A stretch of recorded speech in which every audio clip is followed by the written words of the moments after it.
Salut, c'est Zoomstrat. Aujourd'hui, on parle de deux mots qu'on entend tous les week-ends. Undercut et overcut. C'est quoi?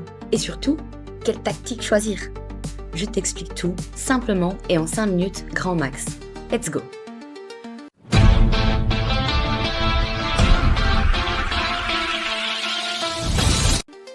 Commençons par le commencement. En F1, les pneus s'usent, et quand ils sont trop usés, tu perds du temps. Du coup, tu fais un arrêt au stand pour en changer. Mais le moment que tu choisis pour t'arrêter est décisif. Et là, il y a deux écoles, undercut ou overcut. C'est deux tactiques différentes.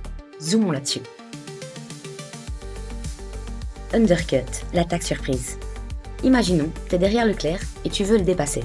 Sorry, mais d'après les stats, c'est lui qui s'en mange le plus. Tu t'arrêtes au stand plus tôt que lui. Quand tu ressors, avec tes pneus neufs, t'es plus rapide.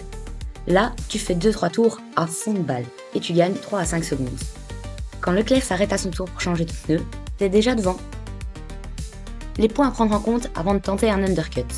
L'usure des pneus de la voiture devant et le trafic. Il faut pouvoir rouler à fond en sortant des stands.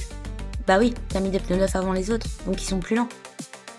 Exemple réel d'undercut, Norris sur Piastri au Grand Prix d'Australie 2025. Tour 17, Piastri est premier, collé de près par Norris et Verstappen P3.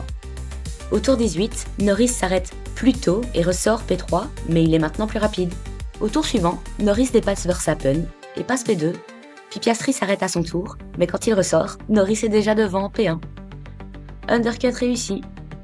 L'arrêt de Norris a été rapide et il est ressorti sur une piste quasi libre, à part Verstappen. Cet exemple montre simplement le fonctionnement de l'undercut et pourquoi ça fonctionne 3 fois sur 4. S'il n'y a aucun souci au stand ni de trafic en sortie, la logique veut que ça fonctionne. Overcut, le piège patient. Cette fois-ci, tu es devant Leclerc, donc tu veux garder la position. Tu choisis de rester plus longtemps en piste et de faire 2-3 tours de plus avec des pneus usés. Mais tu gagnes du temps hors trafic. Quand tu t'arrêtes enfin, tu ressors juste derrière. Et avec tes pneus neufs, tu repasses devant en un tour. C'est un pari risqué, souvent fait pour contrer un undercut. Mais attention, si tu pousses trop, c'est mort. Pareil si tu te manges le trafic à la sortie. Ça va? T'as compris? Si oui, like la vidéo. Sinon, n'hésite pas à me dire ce qui n'est pas clair en commentaire, je te répondrai et ferai de mon mieux pour clarifier. Figure-toi que le champion de l'undercut s'avère aussi être le champion de l'overcut.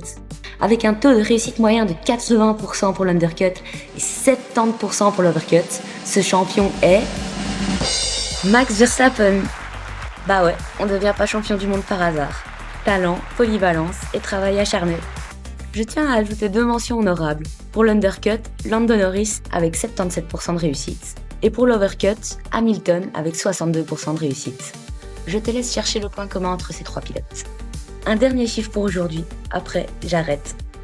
Tu te rappelles, dans la vidéo précédente sur le DRS, je t'ai dit qu'en 2025, on lui devait environ 70% des dépassements. Eh ben les 30% restants, c'est 25% undercut-overcut, et puis 5% de pur talent ailleurs sur la piste, surtout pendant les premiers tours. C'est tout pour aujourd'hui. Pense à liker la vidéo si t'as appris quelque chose et abonne-toi si tu veux en apprendre davantage sur la stratégie en F1. La semaine prochaine, nouveau sujet passionnant, la safety car. Et le chaos qui va avec bien sûr.